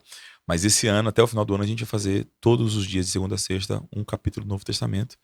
E aí fica lá salvo, né? Quem não assistiu pode assistir depois, maratonar. O pessoal tá chamando de Honórios Flix. Legal. Bom, muito obrigado por estar aqui. Foi uma honra, adorei o papo. Falar do Senhor, falar do Evangelho é sempre maravilhoso. Sim. E um conselho para você é ler a sua Bíblia. Conheça o Evangelho é fantástico, é moderno, é revolucionário, é além da imaginação, é melhor do que qualquer coisa que você pode conhecer na sua vida. Então, leia a sua Bíblia diariamente, busque pessoas que amam a palavra de Deus e que possam te ajudar, mas persevera. A palavra de Deus é a verdade e as verdades contidas lá podem transformar a sua vida num piscar de olhos. Dá seu endereço do Verbo da Vida em Goiânia. Então, a gente tá na rua... Goiânia é uma coisa doida, porque lá é meio lote, é número, é uma confusão. A gente tá na rua 1124, no setor Marista. É bem facinho de achar, tem a placa lá, bem legal. A gente tem culto basicamente aos domingos, pela manhã e à noite. Tem alguns outros eventos ao longo da semana, mas os nossos cultos são domingo às 10 da manhã e às 18 horas da noite, na 1124, no setor Marista. Você que acompanhou esse papo, se inscreva no canal, envia para outras pessoas, comenta aí, curta, compartilhe. Siga a gente também, @lumen.podcast. Eu sou @keila.vilasboas. E @Rick Vilas.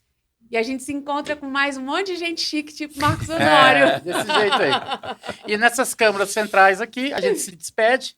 Deus abençoe vocês e que vocês desfrutem desse podcast e entre outros que tem no nosso canal. Leia a Até a próxima. Bíblia. Leia a Bíblia. Tchau. Tchau, pessoal.